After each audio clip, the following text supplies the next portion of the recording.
여러분 한 주간 잘 지내셨습니까?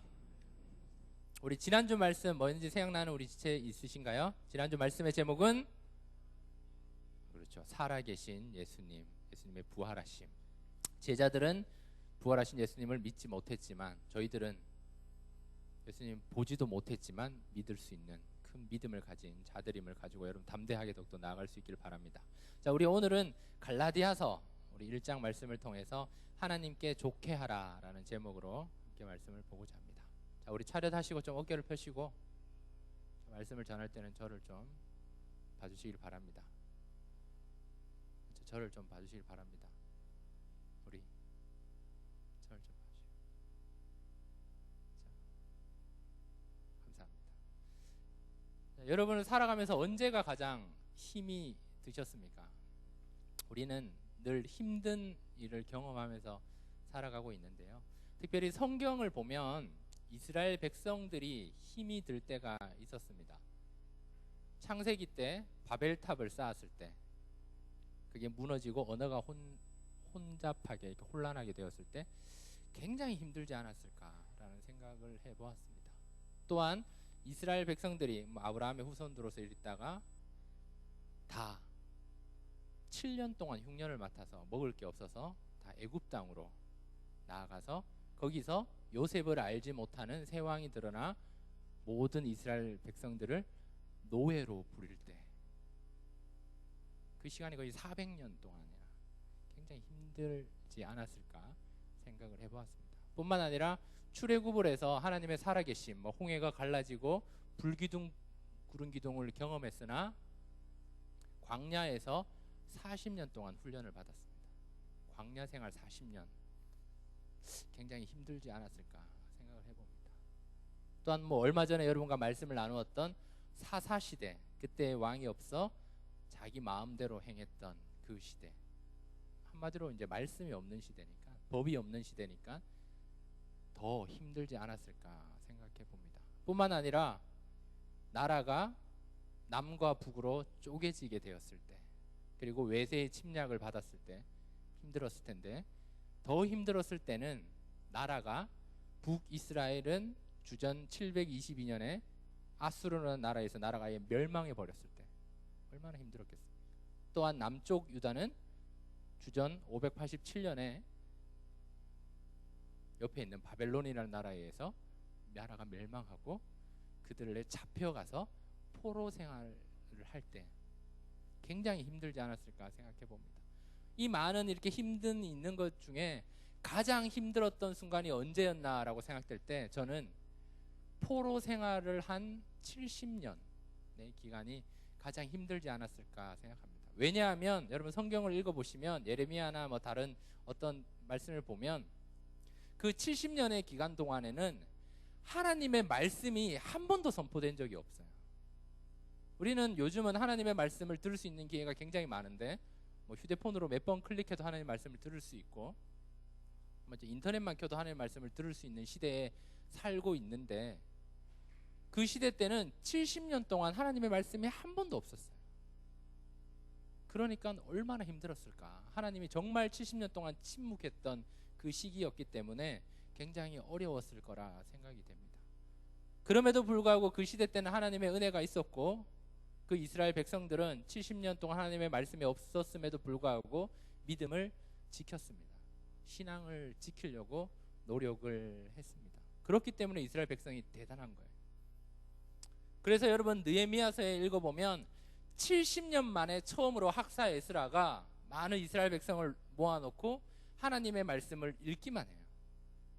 그러니까 많은 그 사람들이 70년 동안 처음으로 하나님의 말씀이 선포되니까 말씀을 읽기만 하는데 사람들이 다 우는 거예요. 너무 감격스러우니까. 이렇게 예배를 드릴 수 있는 게, 이렇게 하나님의 말씀을 들을 수 있는 게 정말 하나님의 큰 축복이구나. 우리 이제 말씀을 통해서 좀 안 힘들어도 되겠구나라는 감격이 있었던 거예요. 그때 학사 에스라가 하나님의 말씀을 선포하면서 이렇게 얘기를 하죠. 이날은 우리 주의 성일이니 너희들 울지 말라, 슬퍼하지 말라, 여호와를 기뻐하는 것이 너희의 힘이다라고 선포를 합니다. 참으로 감격적인 순간이었죠.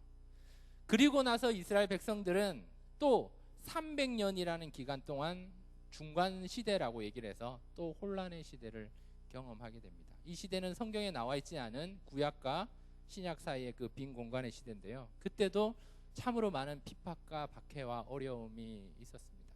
그리고 우리 신약 성경이 시작되면서 세례 요한과 예수님으로 해서 신약 성경이 선포되면서 우리에게 메시아가 오셨다, 그리스도가 오셨다, 하나님 나라에 대한 복음을 듣게 되면서 새로운 힘을 얻게 되었습니다. 이런 시대 가운데 이스라엘 백성들은 굉장히 많이 어려웠지만, 그리고 그 시대 때는 굉장히 힘들고 어려웠지만, 이게 신약 시대에 와서는 예수님을 통해서 우리가 구원을 받는다 라고 얘기를 했기 때문에 위로를 얻고 힘을 얻을 수가 있었습니다. 그런데 율법주의자들이 등장하게 되었어요. 그래서 예수님은 안 된다, 우리는 다시 율법으로 돌아가야 된다. 뿐만 아니라 구원 받았냐 받지 않았냐의 그 기준을 예수님 믿고 구원 받는 것이 아니라 구원받은 표가 있어야 된다라고 얘기를 하는 거예요. 그 구원받은 표가 뭐냐? 남자들은 할례를 받아야 된다.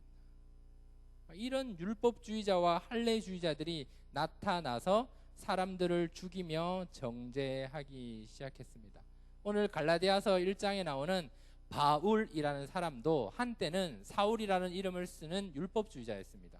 그래서 예수님 믿는 자들을 다 죽였던 사람이었습니다. 그러나 그가 다메섹 도상에서 주님을 만났고 주님을 경험했고 주님의 놀라운 사랑을 체험하고 나서 이것이 정말 진짜구나, 내가 이제 하나님의 그 사랑을 전하는 이방인들을 위한 전도자가 되어야겠다라고 생각하고 복음을 전하기 시작했습니다.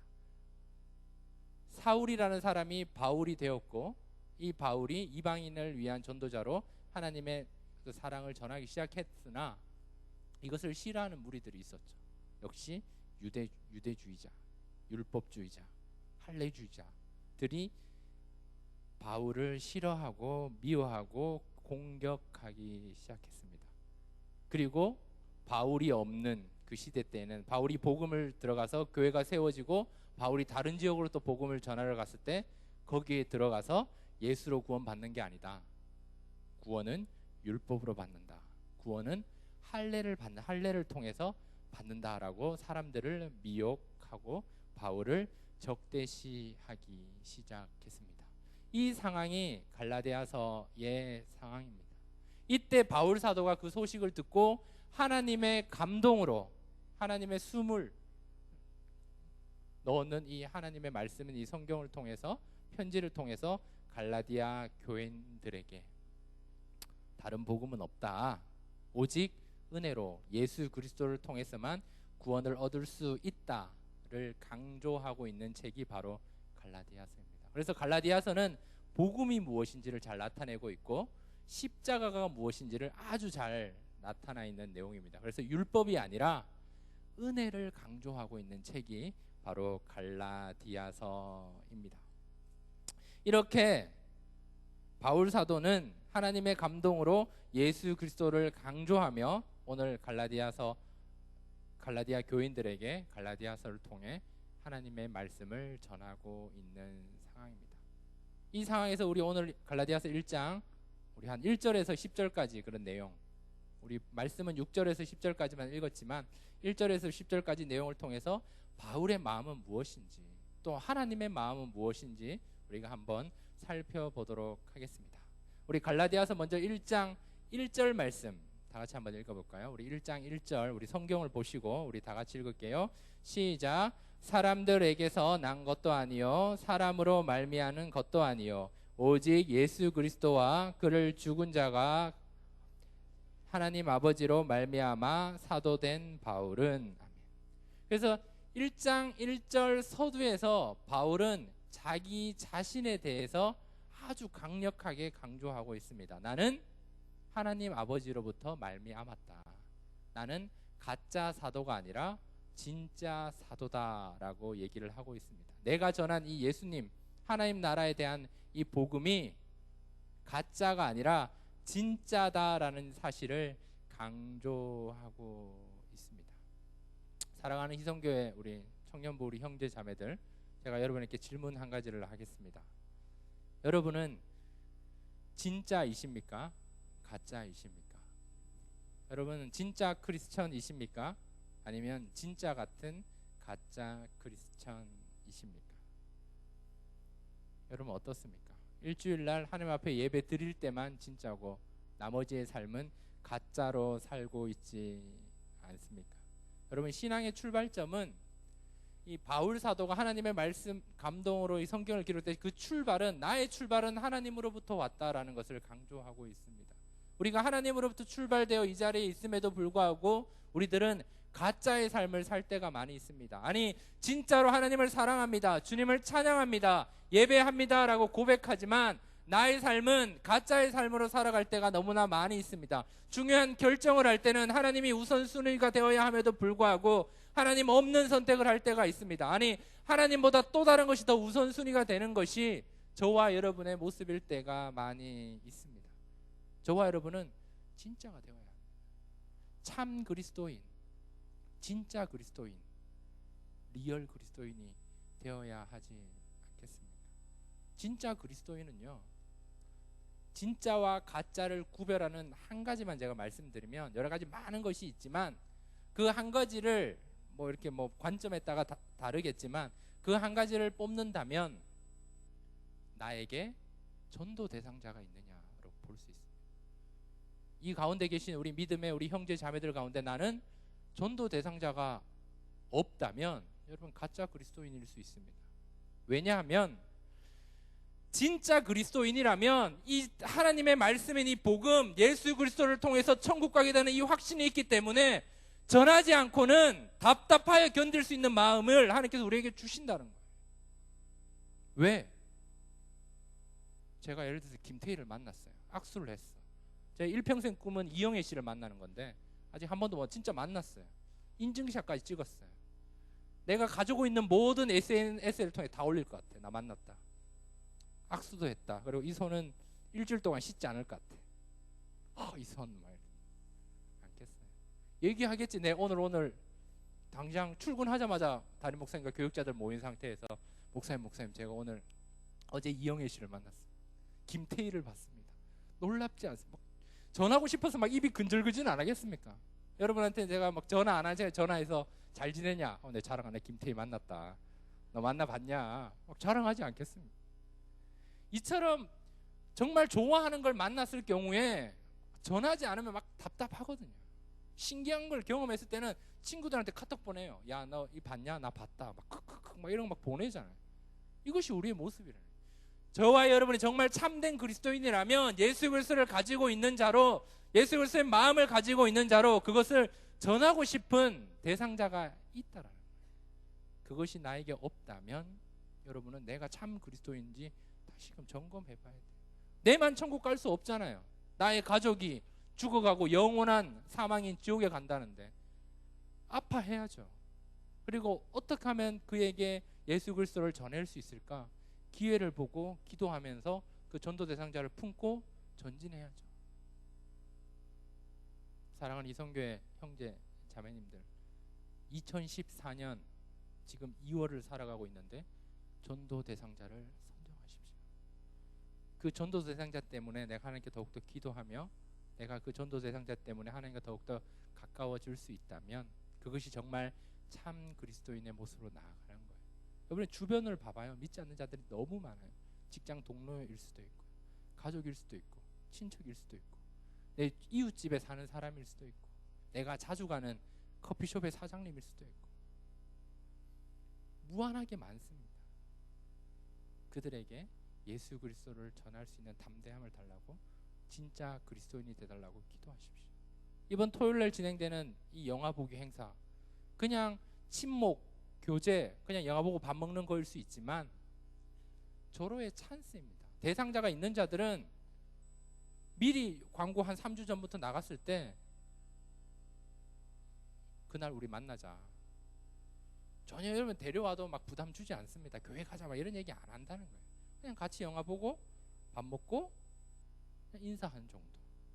이렇게 여러분 믿는 사람들의 그 모임을 믿지 않는 자가 한번 그 모습만 봐도 그에게 예수 믿는다는 게 참 행복한 거구나. 예수 믿는 자들이 저렇게 밝구나. 그래서 영화 보러 오시는 분들은 좀 꽃단장을 하시고 오셔야 돼. 신경 써서 옷도 좀 아주 조조 할인이라고 너무 막 자다가 확 이렇게 오지 마시고 좀 신경 써서, 혹시 전도 대상자가 나를 통해서 예수님을 만날 수 있거든요.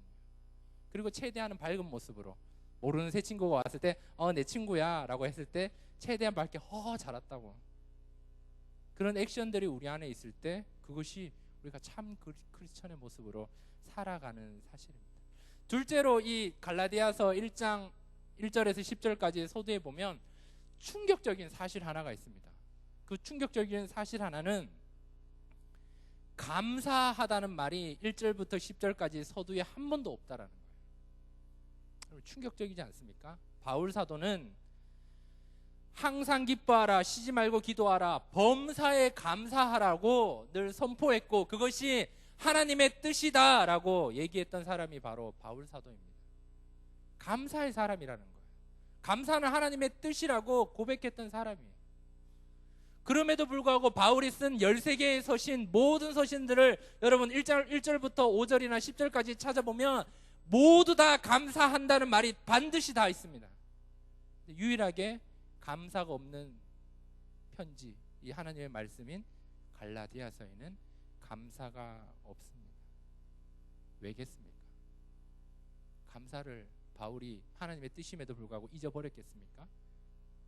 그게 아니라 감사하고 싶은 마음이 생겨야 되는데, 지금 갈라디아 교인들이 은혜로 시작했다가 율법으로 가고 성령으로 시작했다가 다시 육체로 가고 바른 복음인 예수 그리스도를 들었다가 다시금 육체로 율법으로 할례로 가고 있는 모습을 보니까 감사가 안 나온다는 거예요.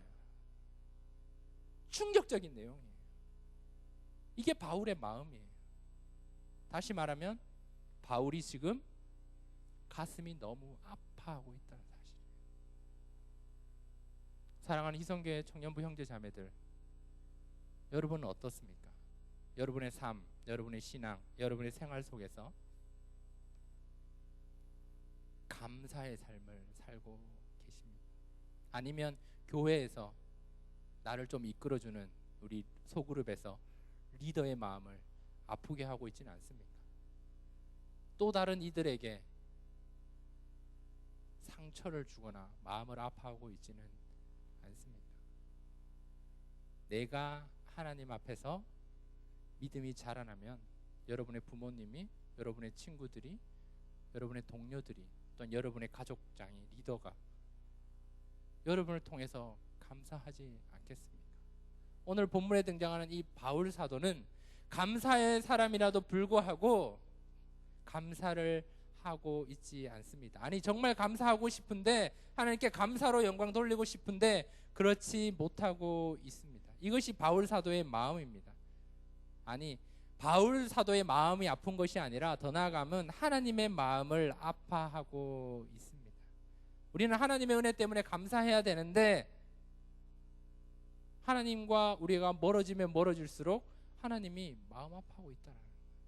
여러분, 그 사실을 기억할 수 있기를 바랍니다. 제가 희성교회 청년부 담당 교육자로 여러분 앞에서 하나님께 감사한다라는 고백이 계속 나올 수 있도록 여러분이 주 앞에서 성장하고 발전하고 참된 그리스도인으로 나올 수 있기를 축복합니다.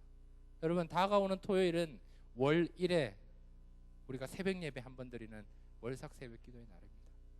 과거에는요, 제가 어릴 때는 교회에서 목사님이 월삭 새벽 기도니까 새벽 기도 나와 라고 얘기를 하면 그냥 목사님 말이니까 순종으로 나가야 되겠지, 월삭 새벽 기도 나오는 게 나쁜 것도 아니고 죄 짓는 것도 아니고 2월달 한 달을 돌아보며 좀 부족한 부분들을 하나님께 회개하며 또한 3월달 한 달을 하나님께 먼저 올려드리는 그 첫날 첫 시간에 예배 드린다, 이런 의미로 목사님이 나오라 하는구나 라고 생각하고 그냥 묻지도 따지지도 않고 정말 상황이 안 되지만 나갔었어요. 그런데 요즘에는 상황이 많이 바뀌었어요. 누군가가 앞에 나와서 함께 하십시다 얘기하면 너는 지져라, 나는 간다, 뭐 이런 거예요. 새벽기도 나옵시다, 뭐 합시다, 개뿔에 개뿔. 관심도 없어. 제 마음이 아픕니다. 새벽기도 나와서 몇 명 나와서 내가 막 칭찬받고 이런 거 없어요.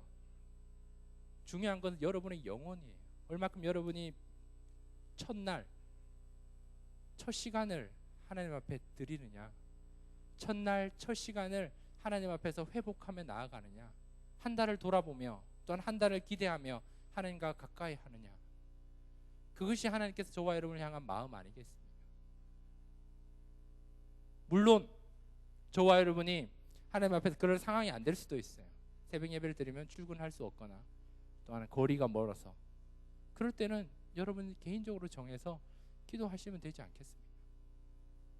사랑하는 이성교회 청년부 형제 자매들, 하나님의 마음을 좀 느끼시기 바랍니다. 오늘 바울 사도가 갈라디아 교인들을 향한 감사하지 못했던 그 감사의 사람이, 감사가 하나님의 뜻이라는 것을 알았음에도 불구하고 못했던, 그럴 수밖에 없었던 그 상황을 기억하고 그 마음을 가질 수 있기를 축복합니다. 마지막으로 세 번째로 한 가지만 더 얘기하고 마치겠습니다. 세 번째로는요, 우리 9절 말씀을 다 같이 한번 읽어볼까요?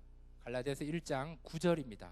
다 같이 읽을게요. 시작. 우리가 전에 말하였거니와 내가 지금 다시 말하노니 만일 누구든지 너희가 받은 것 외에 다른 복음을 전하면 저주를 받을지어다. 아멘. 더 충격적인 것은요, 감사가 없을 뿐만 아니라 서신서 편지를 쓰는데 앞부분에 저주로서 편지를 쓰고 있어요. 여러분, 저주하면 망해요. 절대 저주를 하면 안 됩니다. 믿는 자들은. 나를 싫어하고 미워하는 사람 나가 뒤져라 이런 말 하면 안 돼요. 절대 안 돼. 절대 안 돼. 우리가 이런 말 막 쓰는데 절대 무조건 축복해줘야죠. 우리는 나를 막 욕해도 축복합니다, 사랑합니다 이렇게 해야지 이게 그리스도인의 모습인데, 날 미워하고 갔다고, 날 배신하고 갔다고 어떤 사람 만나는가 보자 뭐 이러면 안 돼. 무조건 축복해주는 게 우리 그리스도인의 모습인데, 바울 사도는 시작하면서 저주를 할 거예요. 8절에 보면 한 번 더 또 저주해. 또 저주를 받을지어다. 저주를 받을지어다. 그런데요, 저주에서 망한 사람이 성경에 있잖아요. 베드로가 예수님을 저주하며 맹세하며 부인했던 사람이에요. 그런데 갈라디아서 1장 18절에 보면 바울과 베드로가 직접 만나서 3일 동안 같이 먹고 자면서 얘기를 해요. 그때 베드로라면 바울에게 이런 얘기를 안 했겠습니까? 예수님이 날 위해 내가 3번 부인할 거라고 얘기를 해주셨는데 내가 그것을 개뿔로 여기다가 하나님 말씀으로 받지 않고 정말 예수님을 3번이나 부인하게 되었어. 그때 저주까지 했어. 너무나 가슴 아픈 일이야. 뭐 이런 얘기를 하지 않았겠습니까? 그럼 바울이 그 얘기를 들었다면 저주를 하면 안 되겠구나 뭐 이런 생각이 들었겠죠. 그런데 바울은 하나님의 말씀으로 늘 축복하며 편지에 감사하며 축복하며 문안하며 격려의 내용들이 다른 모든 13개의 바울 서신 중에는 나오는데, 유일하게 갈라디아서 1장 1절에서 10절까지에 보면 너 다른 복음을 전하고 있네, 너 저주를 받아야 된다 라고 얘기를 하고 있다. 그래서 어리석도다 갈라디아서 사람들아 라고 강력하게 얘기를 하고 있는 상황입니다. 이 얘기가 무엇이겠습니까? 한 번도 아니고 2번이나 얘기한다는 것은 복음에 대해서 예수님을 저버리는 것, 구원은 예수님으로부터 있는 거지 이것을 놓쳐버렸을 때는 아무것도 안 되기 때문에 바울 사도는 더 저주까지 외치고 있는 모습을 우리는 기억해야 합니다. 그래서 성경에 여러분 구약이나 많은 내용들에 보면 할례에 대해서 많이 나오는데, 신명기 10장에 보면 할례는 마음의 할례를 받아야 된다고 얘기를 하고 있어요. 예레미야서 4장에 보면 스스로 할례를 하고 마음의 가죽을 베어내라고 얘기를 하고 있어요. 로마서 2장에도 역시 바울 사도가 얘기를 하는데 마음의 할례를 하라고 얘기를 하고 있어요. 그런데 지금 갈라디아 교인들의 상황은 자기의 율법, 내가 무엇을 하느냐, 구원받은 표, 여기에 초점을 맞추고 있으니까 바울이 감사도 안 할 뿐더러 저주를 선포하고 있다라는 사실입니다. 이것이 무엇입니까? 우리 희성교회 청년부 안에 좋은 소식이 10가지 있어요. 그리고 안 좋은 소식이 1가지 있어요. 그러면 여러분 밖에 나가서 믿지 않는 친구들에게 10가지의 좋은 소식을 얘기하는 사람이시죠? 그럼에도 불구하고 저와 여러분의 모습은 집에 가면 교회에 욕해. 교회예요. 오늘 조 목사가 이런 얘기를 했어. 진짜 하기 싫어. 그러면서 진짜 가기 싫어 하면서 또 다음 주에 또 오거든. 오는 게 정말 하나님의 은혜고 축복이긴 하지만 우리 안에 부족한 점들을 밖에 나가서 자꾸 얘기하고 있어요. 이것은 다른 복음이에요. 다른 복음. 교회 이성교회 오니까 이것도 좋네. 이성교회 오니까 이것도 좋네. 이성교회 오니까 이런 감독과 감독이 있네. 이런 것들을 자꾸 믿지 않는 자나 믿는 자에게 전해야지. 저와 여러분, 이 문 열고 나가면 자꾸 교회 욕하고 있지 않습니까? 지도자 욕하고 교회 욕하고 상황에 대해서 변치 않는 상황은 어쩔 수 없으면 우리가 감사함을 받아야지. 자꾸 안 좋은 단점, 이것들만 우리가 자꾸 얘기하고 있다. 이것이 바로 성경에서 말하는 다른 복음이에요. 다른 복음. 하나님이 기뻐하시는 건 좋은 소식을 전해야죠. 좋은 소식이 굿뉴스고 복음인데, 여러분은 어떤 소식을 전하고 있습니까? 어떤 얘기를 하고 있습니까? 오늘 교회 가서 이런 부분에 상처받았어. 오늘 예배 드리는데 이런 부분이 별로였어. 좋았던 부분이 너무 많음에도 불구하고 그 한 가지가 안 좋으면 안 좋은 걸 얘기하는 거예요. 우리 수련회를 갔다 왔잖아요. 국내 성지순례. 좋았던 점이 많잖아요. 그런데 갔다 와서 제 기억에 들리는 건 안 좋은 소리가 막 들려요. 이것도 안 좋았고 이것도 안 좋았고 이것도 안 좋았고. 물론 그에 대해서 이렇게 평가를 하는 것도 물론 중요하지만 좋은 것을 많이, 감사한 내용들, 그것이 하나님께서 원하는 바른 복음, 하나님이 기뻐하시는 복음이 되리라 저는 확신합니다. 우리 갈라디아서 1장 10절, 우리 오늘 말씀의 대목이죠. 우리 다 같이 한번 읽고 마칠게요. 시작. 이제 내가 사람들에게 좋게 하랴, 하나님께 좋게 하랴, 사람들에게 기쁨을 구하랴. 내가 지금까지 사람들의 기쁨을 구하였다면 그리스도의 종이 아니니라. 아멘. 사람에게 좋게 할 것인가, 하나님께 좋게 할 것인가. 바울 사도가 감사가 아닌 저주를 선포할 수밖에 없었던 그 마음을 여러분 느껴서 사람을 자꾸 두려워하고 사람을 자꾸 인식하는 것이 아니라 하나님께만 관점을 맞춰서 전도 대상자를 품고 진짜 그리스도인의 삶으로 다시 율법으로 돌아가서 다시금 자꾸 그쪽으로 가서 남을 정죄하는 것이 아니라 하나님 앞에서 나를 보고 내가 하나님 앞에서 무엇을 하고 있는지, 하나님을 두려워하며 존경하고 있는지, 하나님을 경외하고 있는지, 그것들을 바라보며 불평이 아니라 원망이 아니라 좋은 소식, 그 복음을 전할 수 있는 우리 사랑하는 이성교회 청년부 형제자매들, 저와 여러분 다 될 수 있기를 주님의 이름으로 축원합니다. 아멘. 우리 한번